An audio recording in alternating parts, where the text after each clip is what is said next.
First Chronicles chapter 29. Basahin natin yung 1 to 5, verses 1 to 5.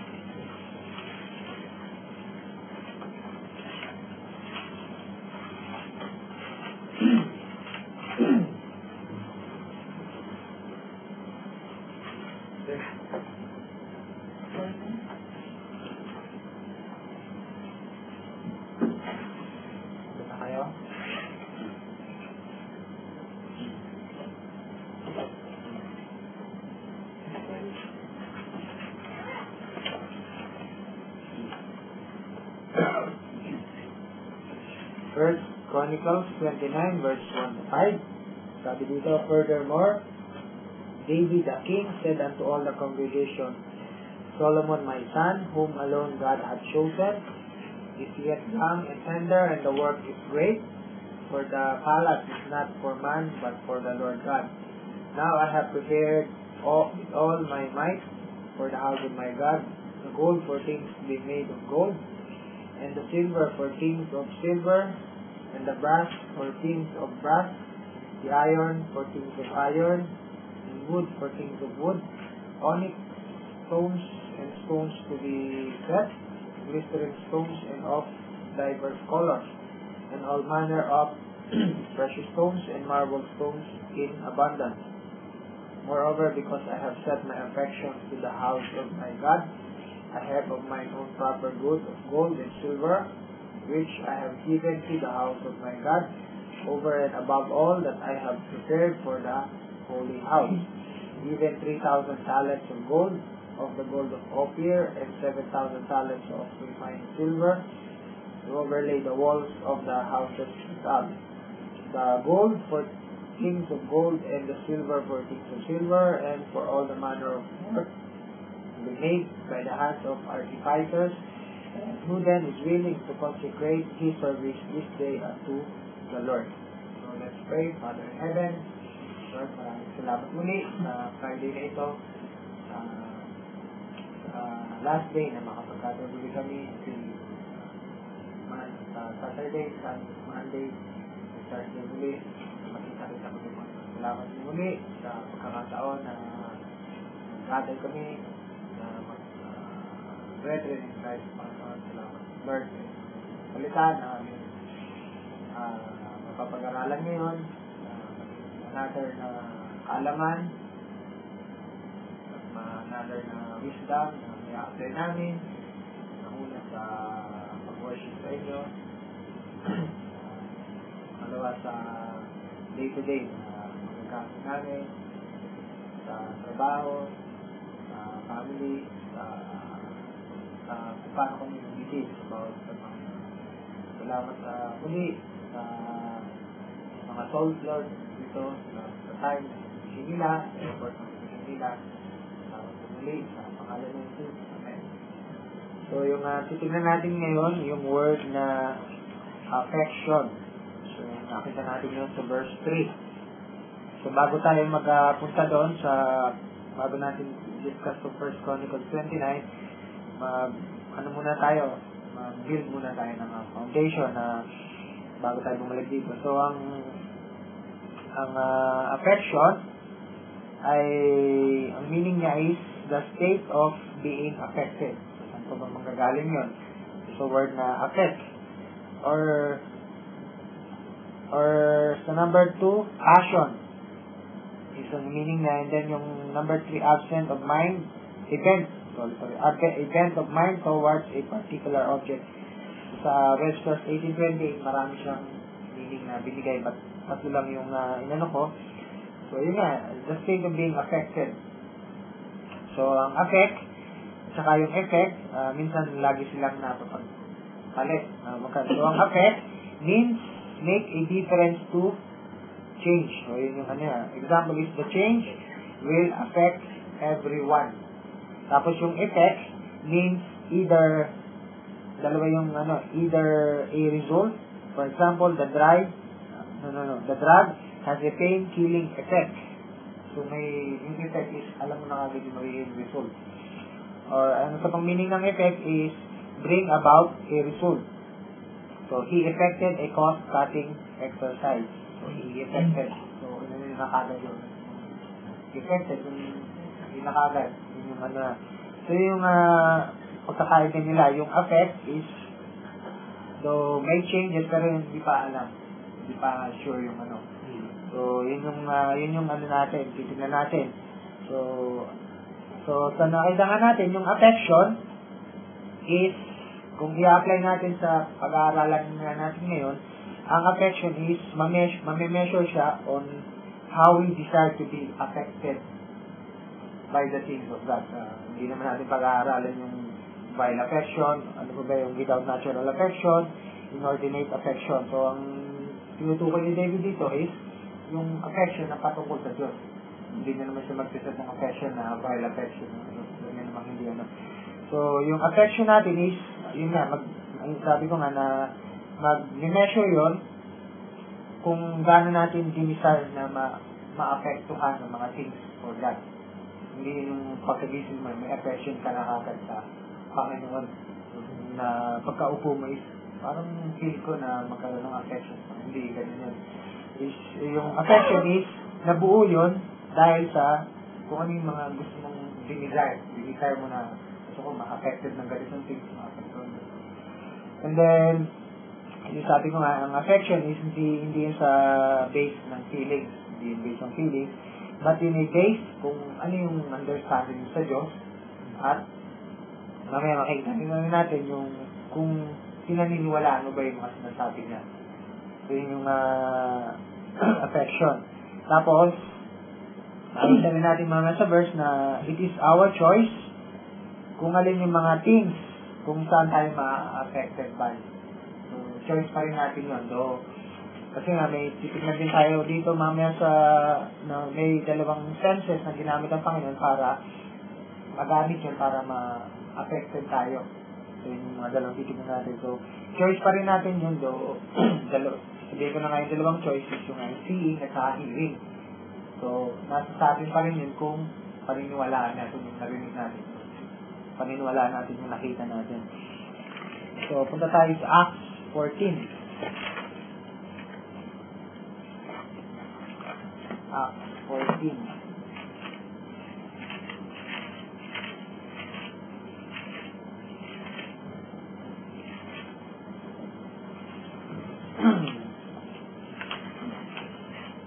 Acts 14. Dito na kayo? Acts chapter 14.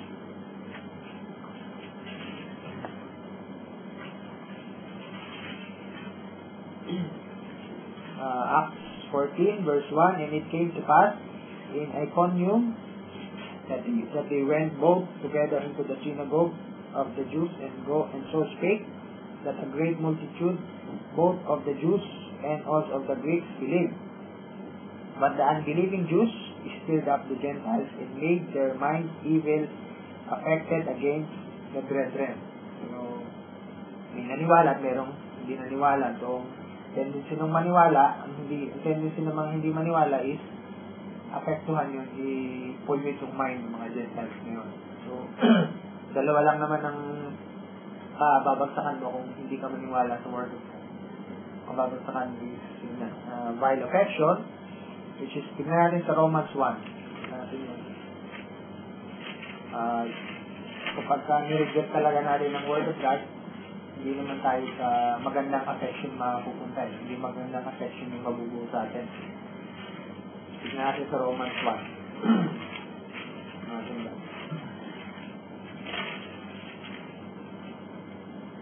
Romans 1 verse 18. Sabi dito, for the wrath of God is revealed from heaven against all ungodliness and unrighteousness of men who hold the truth in unrighteousness. So, wrath of God always na-revealed.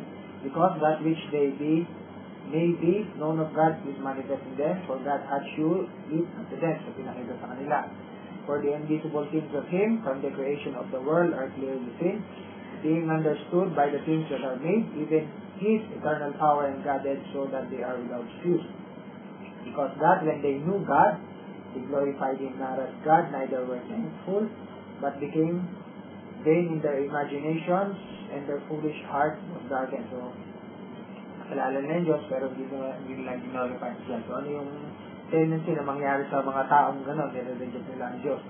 Professing themselves to be wise, they became fools and changed the glory of the uncorruptible God into an image made like to corruptible man and to birds and four-footed beasts and creeping things.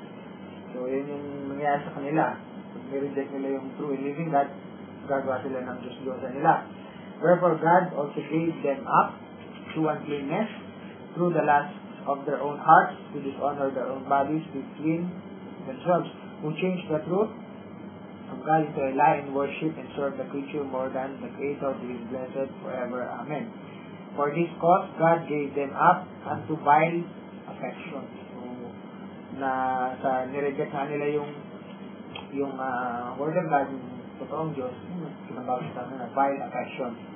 For even the women did change the natural use into that which is against nature, and likewise also the men, leaving the natural use of the woman, burn in their lust one toward another, men with men, working that which is unseemly, and receiving in themselves that recompense of their error which was meet.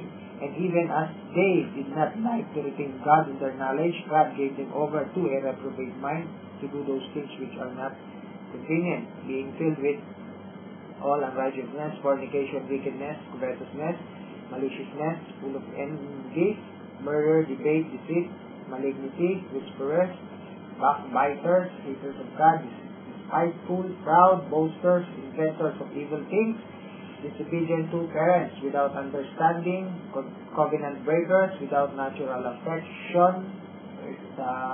Kababagsak nila is wala sila ng natural affection. Implacable and merciful, who knowing the judgment of God, that they which commit such things are worthy of death, not only do the same, but have pleasure in them that do them. So, yun nga, ang unang ini-establish natin na kapag dininay natin yung Word of God, yung Diyos ng Bible, ang tendency is, ang bagong affection sa atin, ma-affected tayo is yung mga kasamaan nga. So, yun nga sa Acts, nireject nila yung preaching ng Barnabas at si Paul. So, tendency, maghanap din sila ng mga kasama nila. So, gawin nila evil yung mind. So, yun nga, sabi ko nga, merong dalawang things na sa body natin na binigay ng Diyos para magamit, para tayo ma-affectuhan. Meron na kung patagal, affect. So, Lamentations 3. To be affected by. So, Lamentations 3. So, after ng Jeremiah, Lamentations chapter 3. So, ang unang senses, reading na natin, ay eyes. So, para makita natin mga Kristiyano na ang eyes natin ay ginagamit yun, hindi sa kung ano pa man, ginagamit para makita yung mga things, para yung affection natin is lalong maging malaki or maging big yung affection natin para sa unless kung ang mga mata natin ay gagamitin natin sa hindi maganda, hindi tama, so anong affection mabubuo sa atin? So sa Lamentations 3 verse 4-8, sabi ito, my eyes runneth down with rivers of water for the destruction of the daughter of my people. Mine eyes trickleth down and ceaseth not without any intermission, till the Lord look down and behold from heaven. Mine eyes affected mine heart because of all the daughters of my city. So, sabi ng Proverbs 4:23, keep thy heart with all diligence, for out of it are the issues of life. So, yung eyes daw natin ay yung heart daw natin ay naapektuhan kung ano yung mga nakikita natin. So, ang unang natin, anong gagawin natin sa eyes natin? So, sabi ng Psalms 101 verse 3, i-quote ko na lang, Psalms 101 verse 3, I will set no wicked thing before mine eyes. Kasi nga, kung ano yung nakikita ng eyes mo, ma-affect yung heart mo. Again, depende pa rin kung paniniwalaan mo at hindi. But ang tendency nun, ma-affectan yung heart mo. Hindi mo nalaman na nabuo na yung heart mo, unti-unti hanggang nabuno sa'yo is vile affection na, inordinate affection na, without natural affection na. So, sa kakapanood mo ng hindi magaganda, sa katitingin mo ng hindi magaganda, may tendency ba na makaabu ka ng affection para sa Diyos? Wala. So, masama nga yun. So, mag-cite pa tayo yung mga ilang verses. Proverbs 23.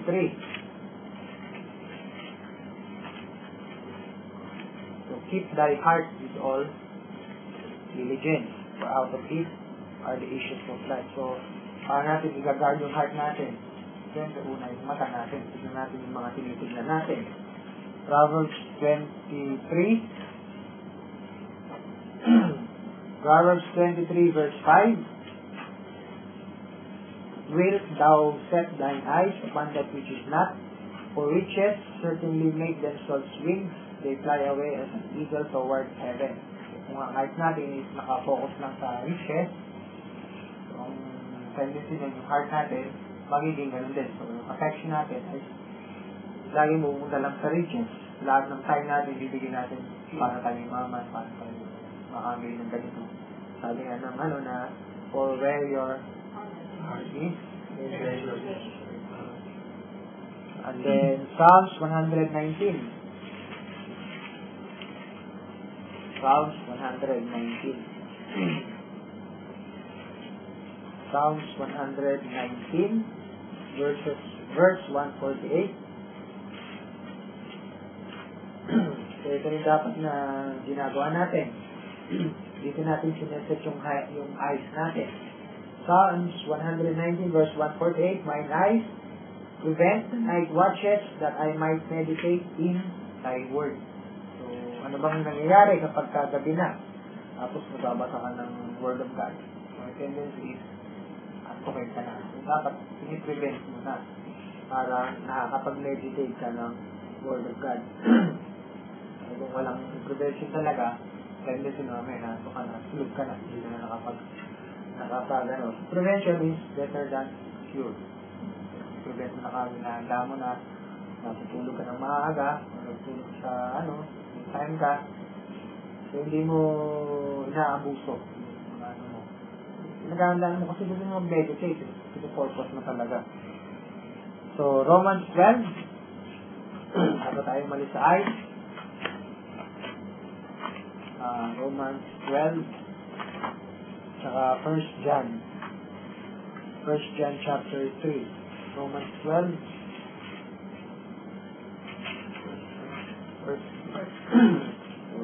Application. Application sagad. Dali natin dali sa application.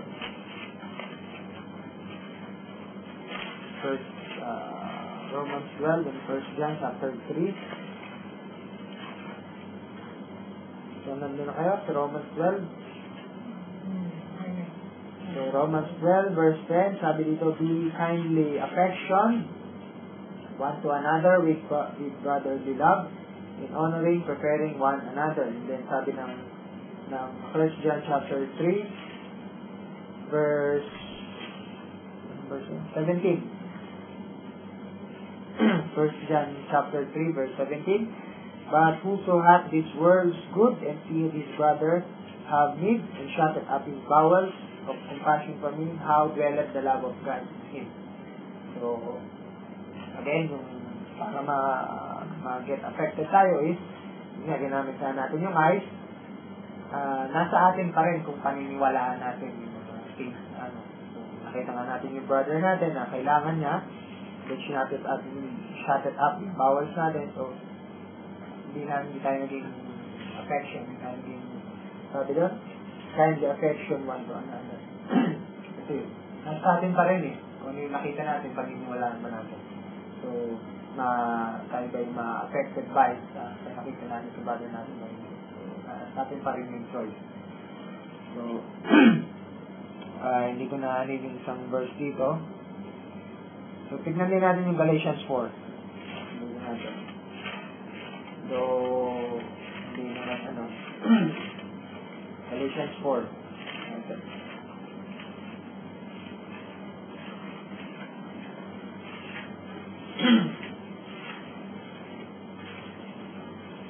Galatians 4 verse 12. Ito na kayo, Galatians 4:12. So, Galatians 4:12, sabi dito, Brethren, I beseech you, be as I am, for I am as ye are, ye have not injured me at all. You know how through infirmity of the flesh, I preached the gospel unto you at the first. So, meron siyang infirmity in the flesh. And my temptation which was in my flesh, you despised not, nor rejected, but received me as an angel of God, even as Christ Jesus. Where is then the blessedness ye speak of? For I bear you record that if it had been possible, ye would have plucked out your own eyes and have given them to me. So, yung may mga haka-haka na yung thorn in the flesh daw sa 2 Corinthians 12:7 ni Paul na sinasabi. So, marami-raming nagsasabi kung ano yun. So, possible din na thorn in the flesh na is eyes na. Kasi nga ay sabi niya sa mga Galatians, naalala ko ba na sinabi nyo na ibig nyo kayo sa plaka ito, parang bigilan sa akin. So, maaaring nga isa sa thorn of the flesh ni Paul is eyes nga niya. Marami siya nakikita eh. Maraming nirigil sa kanya. And I therefore become your enemy because I tell you the truth. They zealously affect you, but not well. Yea, they would exclude you that you might affect them. So, pwede tayong ma-affectuhan ng mga hindi magaganda. Yun nga yung sinasabi ko na kapag nireject natin yung maganda, tendency ma-affectuhan tayo ng hindi maganda. But it is good to be zealously affected always in a good thing, and not only when I am present with you. So it's a good thing. It's good to be zealously affected. Ma-affectuhan tayo ng maganda. So another na binigay sa atin, na gamitin natin para to be affected by, punta tayo sa Joshua 10. Hearing. Yung hearing natin, yung pandinig natin. So, yung eyes, gamitin natin ng maayos, gamitin natin sa pagpapagtan ng salita ng Diyos. Huwag set sa riches. Huwag din mag-set ng wicked things before our eyes. Sabi ng Lamentations, yun ay nakaka-apekto sa heart natin. And then Joshua chapter 2, another thing na nakaka-apekto sa heart is yung hearing natin. Joshua chapter 2. So sa Joshua chapter 2, ito nga yung pinano ni Joshua, yung mga tauhan niya, tapos pinapunta dun sa bahay niya, para mag-spy sa promised land. So, punta sila dun sa bahay ni Rahab. And then, ito yung sabi ni Rahab sa verse 10. Hindi na natin basahin yung buong chapter. Chapter tayo sa verse 10. For we have heard how the Lord dried up the water of the Red Sea for you when ye came out of Egypt, and what ye did unto the two kings of the Amorites that were on the other side Jordan, Sihon and Og, whom ye utterly destroyed. And as soon as we had heard these things, our hearts did melt, neither did there remain any more courage in any man because of you. For the Lord your God, He is God, in heaven above and in heaven, and in earth beneath. So nakita natin yung hearing, kung paano nakaka-apekto sa heart natin, nag-melt daw, natakot. So again, pwede mo namang marinig na, ganito yung ginawa ng Israel, ganito yung ginawa ng Diyos, tapos hindi pa rin natin maniniwalaan. Tatarin pa rin yun. But, maniniwala natin, nandun yung wisdom. Kasi makakana na tayo yung fear of the Lord, fear of God. Another verse, Joshua 5. Natin si Joshua 5. So, nakita natin yung hearing nakaka-apekto sa heart natin, kung ano yung napapakinggan natin. So, maging careful tayo sa mga pinapakinggan natin.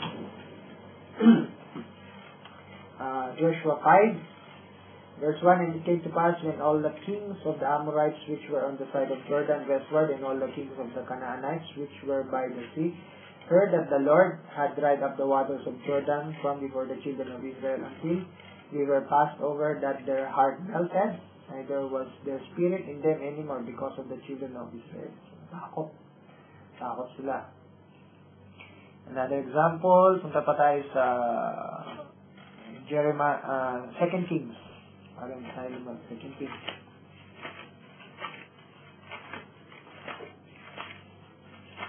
Second Kings, chapter 22.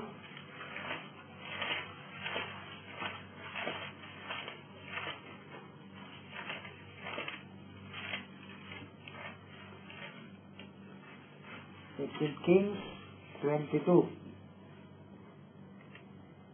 Verse 19, because thine heart was tender, and thou hast humbled thyself before the Lord, when thou heardest what I spake against this place, and against the inhabitants thereof, that they should become a desolation and a curse, and have rent thy clothes and wept before me. I also have heard thee, saith the Lord. So, regarding kay Josiah. So, nung nakita nga ni Josiah na ganito pala yung nasusulat sa Word of God, natakot siya. Karoon siya ng humble heart sa Panginoon. And then, Jeremiah 51. Jeremiah 51.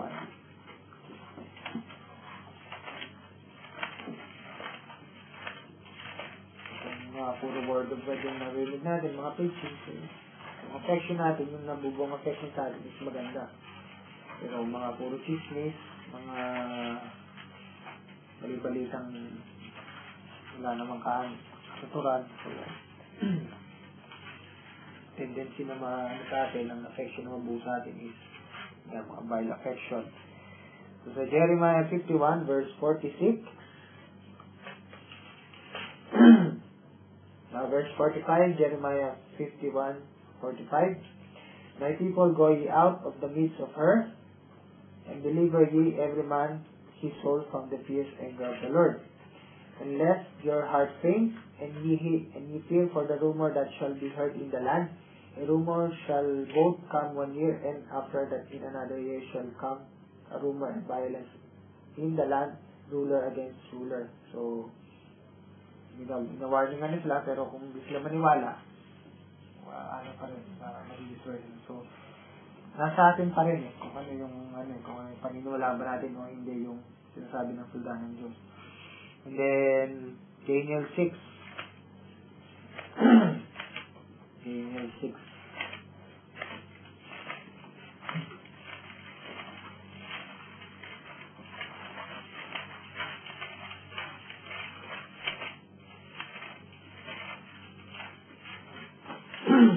Daniel 6, verse 14.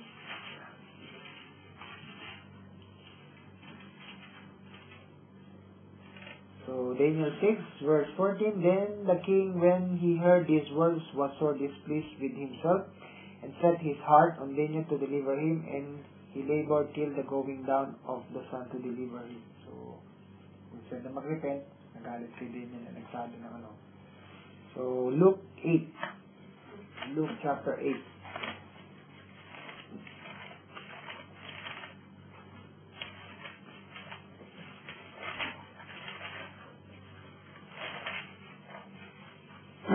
Luke 8, verse 15.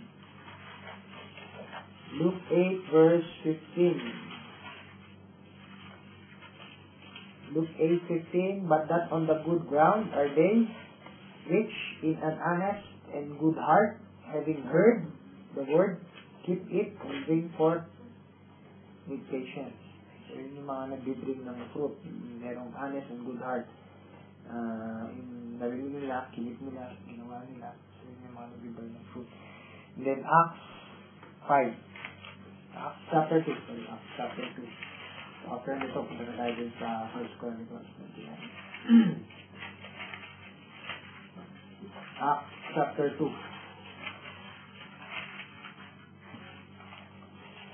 Acts 32. Acts 2 verse 37. So, preacher dito ay si Peter.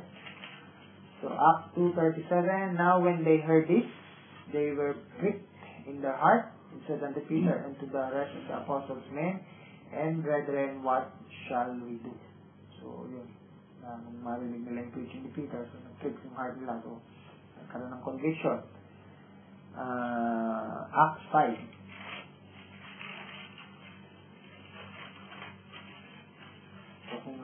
mag-preach tayo, expect na natin na dalawa lang yung magiging result.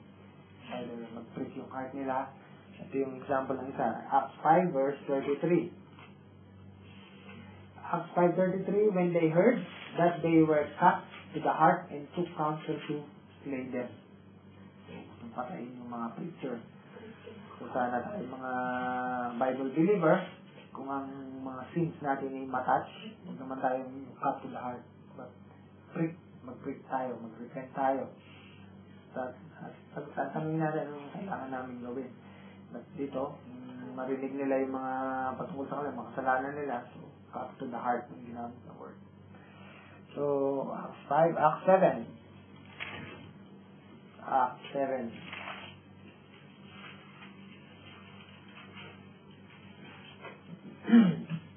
Acts 7 verse 54. Acts 7:54, si Stephen itong nag-ano dito. When they heard these things, they were cut to the heart, and they gnashed on him with their teeth. Ang galit na galit sila. So, stone to death nila si Stephen dito. And then, last verse, para dito sa point natin, Acts 16. Acts 16.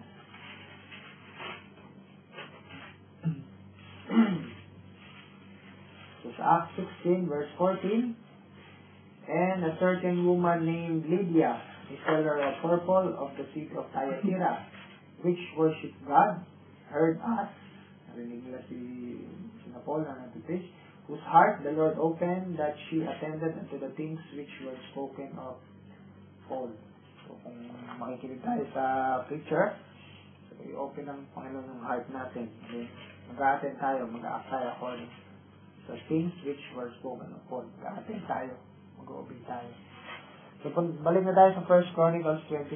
So, yun nga, binild natin yung foundation natin kung saan pwede tayo to be affected by. So, 1 Chronicles 29.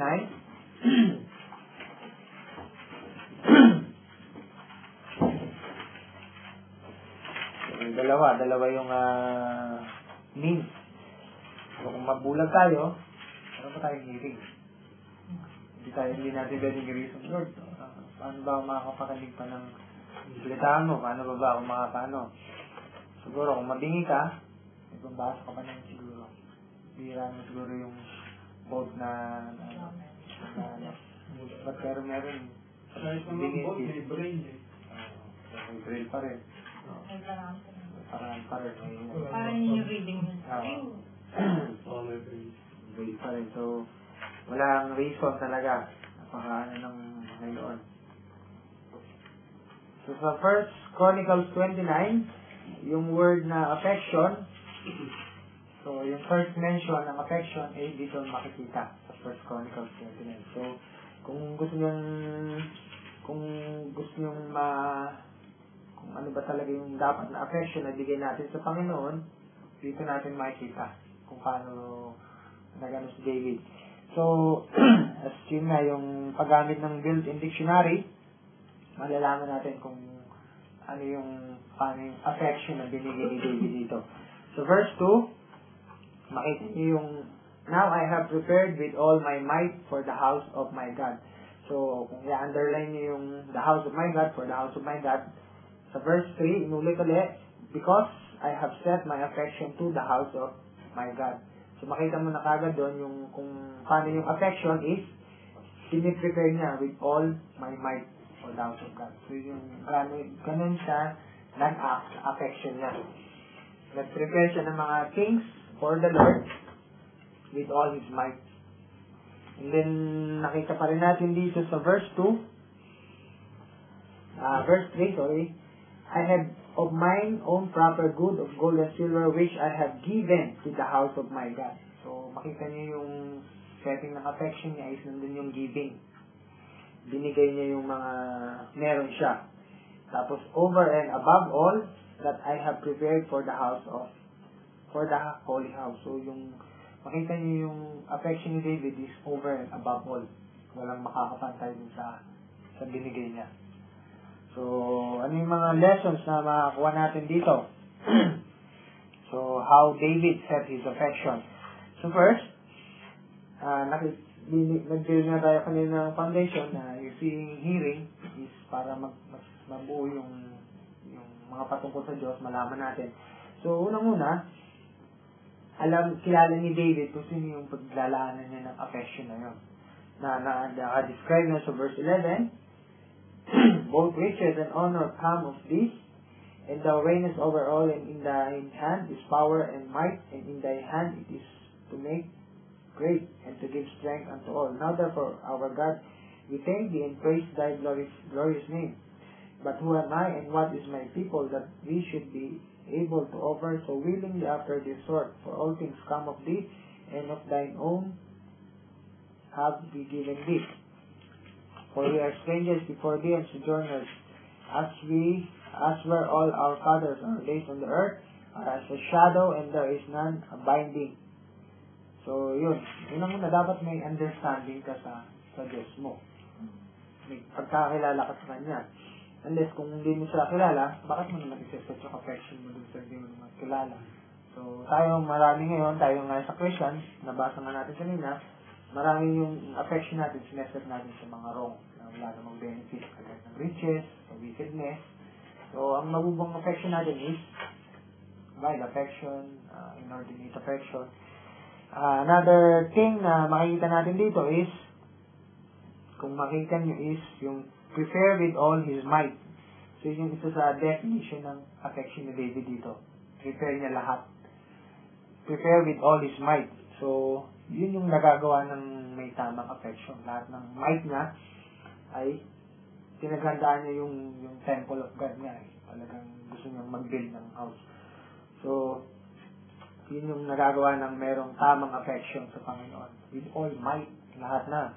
So, kung mabawasan niyo naman ng sounds, hindi naman minsan may maganda ang sounds, minsan puro reproaches yung inabot niya. So, kasama na lahat doon. So, pag sinabing might, nandun yung strength, nandun yung force, nandun yung power. So, wag kayong umalis sa 1 Chronicles 29, jump tayo sa 1 Thessalonians 2. 1 Thessalonians 2. So, kung gusto nyo maano yung affection, balik lang kayo sa 1 Chronicles 29, kung paano sinet ni David yung affection niya. And then, magkakaroon kayo ng paraan, paano mo ba ito-set yung affection sa Panginoon. So, yung unay, nagkaroon ng preparation si David. Alam niya yung gagawin niya, alam niya yung purpose niya, alam niya yung kinakailangan ng temple. Lahat ng the best binigay niya. Hindi niya binigay lang ng mumurahin tayo, ng kakawati. Hindi niya lang binigay ng basta kung anong kahoy yung puro gold. Gold, silver yung yung magnificent yung temple na yun. So sa 1 Thessalonians 2, verse 7, so, in connection with all his might, imagine him, all his might. 1 Thessalonians 2, verse 7, but we were gentle among you, even as a nurse cherisheth her children. So being affectionately desirous of you, we were willing to have imparted unto you, not the gospel of God only, but also our own souls, because you were dear unto us. Makita niyo yung word affection doon. So, sobrang affection nila, hindi lang word of God, gusto nilang maibigay, pati yung sarili na nila. Ibigay na nila. Another lesson na makita natin dito sa 1 Chronicles 29 is yung makita natin sa verse 3, sabi dito, I have of mine own proper good. So, own proper good. Hindi ka mag-set ng affection, tapos ang iniisip mo na ibigay is yung nasa kapitbahay mo, yung nasa brother mo. Lord, set yung affection ko sa inyo, ito yung mga ibigay. Pero ang thinking mo naman, yung nasa ibang tao, hindi yung sa'yo. Yung time ng ibang tao, yung treasure ng ibang tao, yung talent ng ibang tao. So, nakalagay ba doon, own proper good. Proper good. Hindi yung pinatirahan lang. This is yung lagi natin naririnig sa mga baptist na kasi gagawin din nila para the best na naman yung ibibigay ng mga membro niya. Kinonsensya. But David, nagset siya ng example of my own proper good of gold and silver. And then, ano pa bang makita natin dito? So, example is, yun nga, kung magbibigay tayo ng time, hindi yung, ano lang, yung convenience sa atin. Hindi lang yung, kung kailan lang tayo available. So, marami sa time natin is talagang, kailangan natin mag-sacrifice.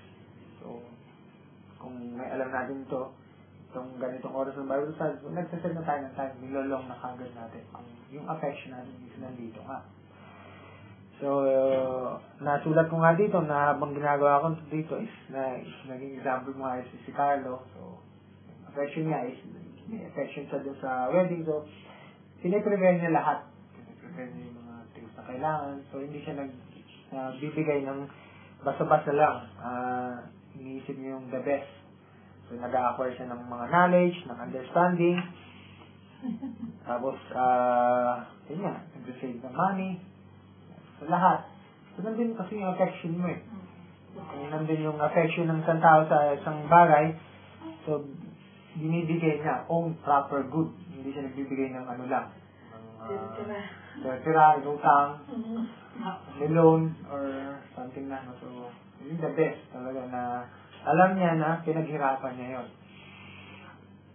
Tapos, nakalagay pa dito, na sabi doon, yung affection na binigay ni David is over and above all. So, walang nakapantay sa binigay ni David noon. Saka alam niya yung ibibigay niya eh. The iron for things of iron, gold for things of gold. So, may ano siya, alam niya yung mga ibibigay ni specific siya. Hindi yung kagulo na labo-labo na mag-ano ako kasi itong affection to is para sa ano siguro, sa reward ko sa ganito. Siguro para sa reward ko sa ano. So, alam niya yung mga paggagamitan niya ng ano. Over and above all.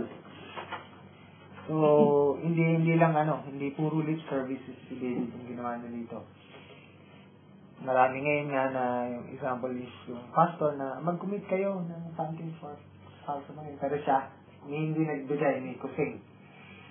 Sasabihin lang, mag-commit kayo sa Panginoon, pero siya hindi siya naging maging example. Kay David, over and above all. Tapos makita nga natin, so kung titingnan natin yung 1 Corinthians 3:16-17, we are the temple of God. Yun yung sabi. So imagine nyo lang kung how much yung binigay ni Jesus Christ for that temple, for that body. So, over and above all. Walang makakapantay sa ginawa niya yun. Own proper good. Malinis. Salam without spot. Blemish. So, tingnan natin yung 2 Corinthians 7 as example. Si Titus. So, bagay umalis dun sa 1 Corinthians 21. Ito tayo sa 2 Corinthians 7. 2 Corinthians 7. 2 Corinthians 7.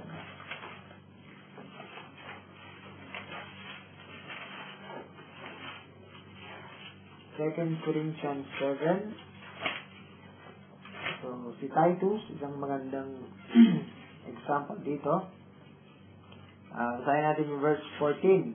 2 Corinthians 7 verse 14. For if I have boasted anything to him of you, so si Titus is nasabi, I am not ashamed, but as we spake all things to you in truth, even so our boasting which I made before Titus is found in truth.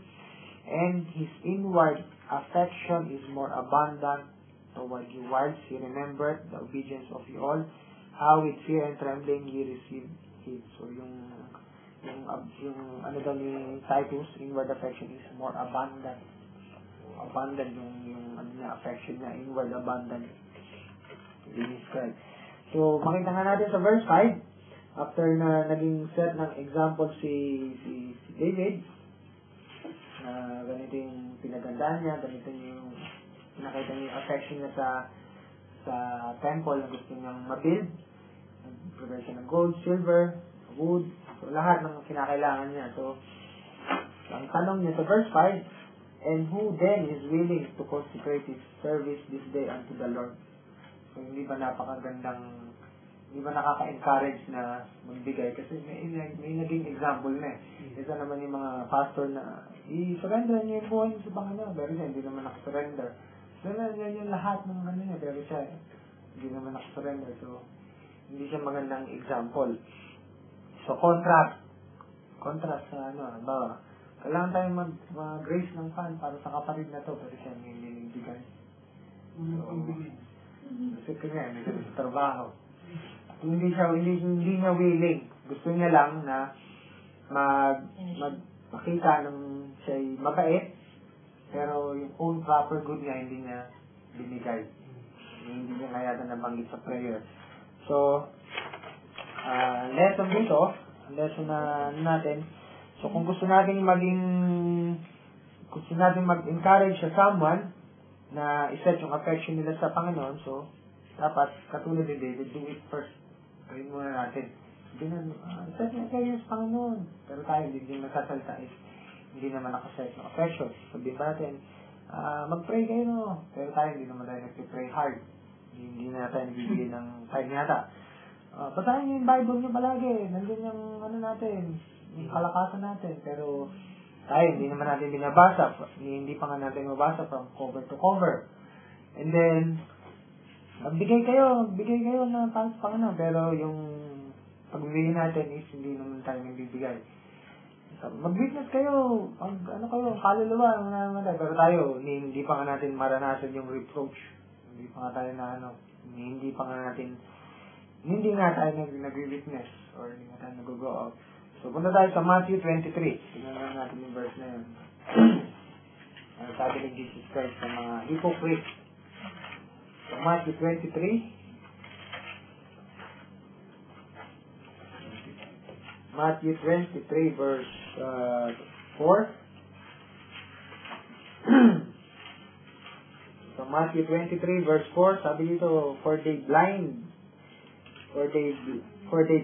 heavy burdens and grievous to be borne, and lay them one on men's shoulders, but they themselves will not move them with one of their fingers. So nagsasalita lang ng nakala mo naiintindihan yung sinasabi niya, pero hindi gagalaw yung mga daliri niya. So, yun yung isang lesson na nakita ko nga doon, bago tayo mag-encourage na mag-set ng affection sa Panginoon, pakita muna natin, ibigay natin yung very best natin para maging encouragement. Unless, kung sabihin natin, set your affection on things above. So, punta tayo sa Colossians 3. Tayo naman, yung sa finger natin hindi gumagalaw sa hanggan, hindi tumatayo. Sa Colossians 3, tapos na tayo. Colossians 3. Colossians 3 verse 1. If ye then be risen with Christ, seek those things which are above, where Christ sitteth on the right hand of God. Set your affection on things above. So, makita niyo yung, yung definition doon. So, yung pag-set ng affection is seeking those things which are above. So, yung naulit doon, the word is things on above. Ito natin yung mga things na nasa above. Not on things on the earth, for ye are dead and your life is hid with Christ. When Christ, who is our life, shall appear, then shall ye also appear with him in glory. Mortify, therefore, your members which are upon the earth. So, sabi, not on the things of earth. So, ano daw yung mga nasa things of earth? Fornication, uncleanness, inordinate affection, evil concupiscence, and covetousness, which is idolatry. For which things sake, so yung things sake daw na yun, the wrath of God cometh on the children of disobedience, in the which ye also walk sometime when you live in them. So, ang lesson is, hindi lang yung mag-seek tayo on things above, kung ano yung nasa heaven, but nandun din yung separation natin things of earth. Mag-mortify daw natin yung body natin. So makita nyo na napakaganda ng Bible na hindi tayo nililigaw kung ano yung things of earth saka yung things of heaven. So ayun lang. Yun lang yung ma-share ko sa inyo. So set natin yung affection natin. So yun nga, ang kaso foundation, para natin yung affection natin kung wala namang nag-build talaga ng affection. Hindi naman tayo affected. Bagay na pang mga pang langit, pang heaven. So, mauna dapat yung mag-desire tayo talaga na ma-affected by mga spiritual. Unless yung affection na binabanggit natin is parang ano lang, bukang bibig lang pero wala naman laman, walang value. Pag sinabi i-offer hindi natin i-offer kasi wala naman yung affection na sinasabi natin. So, ayun lang.